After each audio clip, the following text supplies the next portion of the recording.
O Senhor dos Anéis é uma obra que dispensa apresentações. Esta é a Visão Libertária, sua fonte de informações descentralizadas e distribuídas.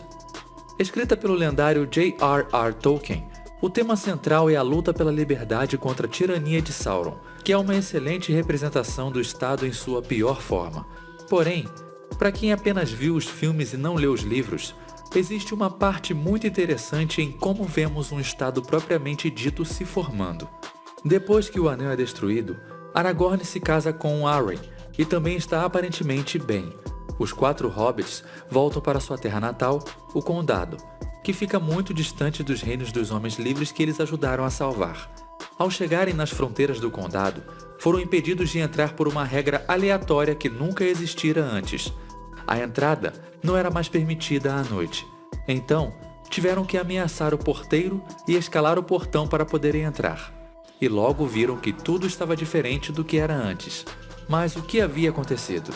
Eles foram recebidos por um hobbit, que era um antigo conhecido deles em sua casa, e foram informados de algumas regras aleatórias que haviam sido criadas. 1. Racionamento de comida e lenha. 2. Proibição de receber visitantes, logo, o hobbit que os recebeu estava na ilegalidade. Não se aglomerem. Te lembra algo? 3. Eram obrigados a dar boa parte do que produziam para os coletores, ou seja, dar impostos, que nunca existiram antes e sob a desculpa de serem corretamente redistribuídos. 4. Restrição do deslocamento dentro do condado. 5. Fumo e cerveja apenas para exportação e para membros do Estado. 6. Proibido ser petulante com o chefe. E 7, é claro, desarmamento. Os hobbits foram proibidos de ter espadas e arcos. As penas por desobedecer à lei iam de espancamento à prisão por tempo indeterminado. A única parte do condado que não havia tais regras era a terra dos Tuques, pois essa família tinha arcos. Era conhecida por sua valentia e matou 3 rufiões ou agentes estatais a flechadas quando tentaram invadir a região. Enquanto os 4 hobbits estavam na missão de destruir o anel, um hobbit chamado Lothal enriqueceu vendendo mercadorias como fumo e comida para Saruman, o outro vilão da história, o Mago Branco para quem não lembra. Com tal riqueza, comprou muitas propriedades. Além disso, contratou inúmeros homens que eram intitulados pelos hobbits como rufiões, para serem empregados e seguranças. Porém, os rufiões começaram aos poucos a intimidar, roubar e agredir os demais hobbits. Na prática, nada mais era que bandidos. Quando foi confrontado pelo prefeito do condado Will Pelvo, Lothal mandou os rufiões o prenderem, e assim passou apenas a ser conhecido como o chefe.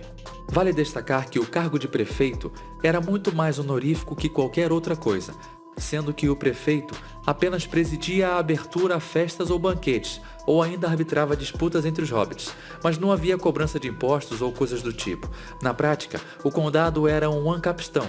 Além disso, os hobbits, que sempre foram muito gentis e hospitaleiros, passaram a delatar uns aos outros para o chefe, para simplesmente obter mais comida, que virou um recurso escasso, junto com inúmeros outros produtos. Nas palavras do hobbit Vila, abre aspas, tudo foi ficando cada vez mais escasso, a não ser que alguém conseguisse esconder um pouco do que tinha, quando os rufiões passavam recolhendo mercadorias para uma distribuição justa, o que significava que eles ficavam com tudo e nós com nada, com exceção das sobras. Fecha aspas. Pois é, a justiça social e a redistribuição de renda fazem estragos pela Terra-média também.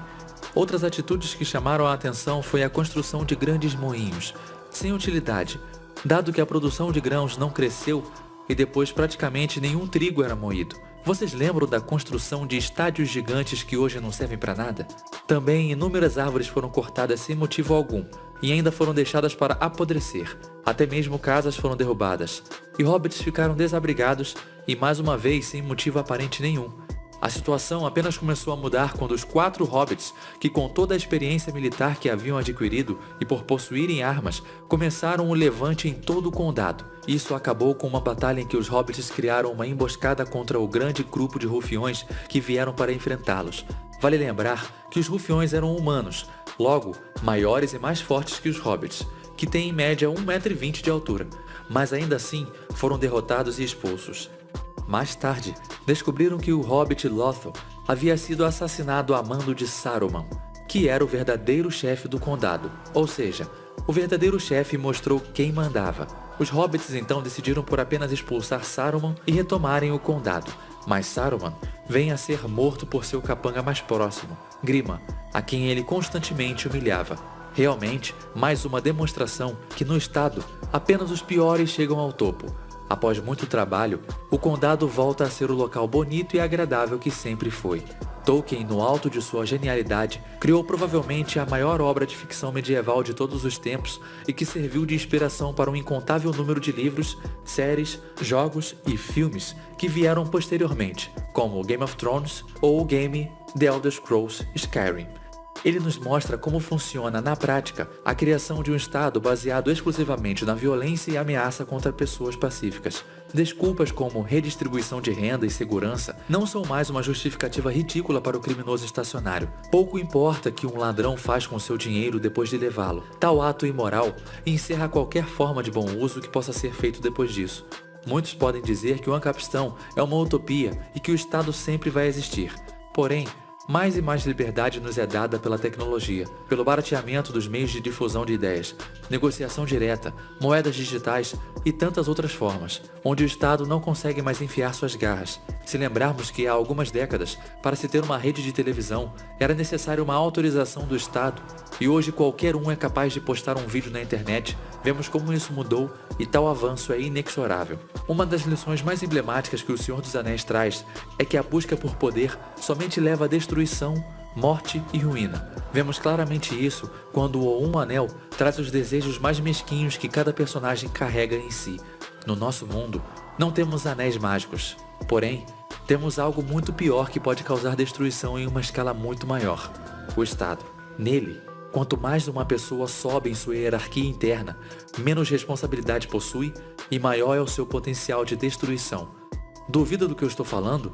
Então lembre-se da quantidade de mortos que pessoas como Stalin, Mao Tse-tung e Adolf Hitler causaram na condição de chefes de Estado. Ou então, agora, quantas pessoas perderam seus empregos e até estão passando fome por conta de prefeitos e governadores que acham que sabem o que é bom para a saúde da população. Muitos associam a busca da riqueza como uma forma mesquinha de buscar poder. Porém, se esquecem que riqueza de nada vale contra poder político ou contra o aparato do Estado quando este quer realmente te matar. O povo judeu sempre foi conhecido por seu talento em juntar riquezas e perpetuá-las. Do que isso adiantou quando o Estado Nacional Socialista os mandou para os campos de concentração? Nós podemos trazer tantos argumentos lógicos como quisermos sobre o Estado, mas não existe forma mais fácil de ensinar libertarianismo do que com histórias, sejam elas de ficção ou não. Portanto, gostaria de pedir a você, ouvinte, que considere escrever e publicar histórias sobre liberdade. Histórias que mostrem quem realmente são os vilões de nosso mundo. É fácil saber que Sauron é o Senhor da Escuridão, mas infelizmente, a maioria das pessoas ainda acham que os políticos são os nossos salvadores, quando na verdade, eles é quem são os vilões do nosso mundo. Obrigado por sua audiência. Esse artigo foi sugerido e escrito por Giuseppe, revisado por JJ Liber e narrado por Leafar. Se você gostou deste vídeo, clique no ícone de curtir abaixo e compartilhe o vídeo em sua rede social. Se você deseja ser notificado de novos vídeos, clique em se inscrever e depois no ícone de campainha. Visite o canal Liberdade Cultural. Lá nós tratamos exclusivamente de obras fictícias para ensinar libertarianismo. Um abraço e até a próxima.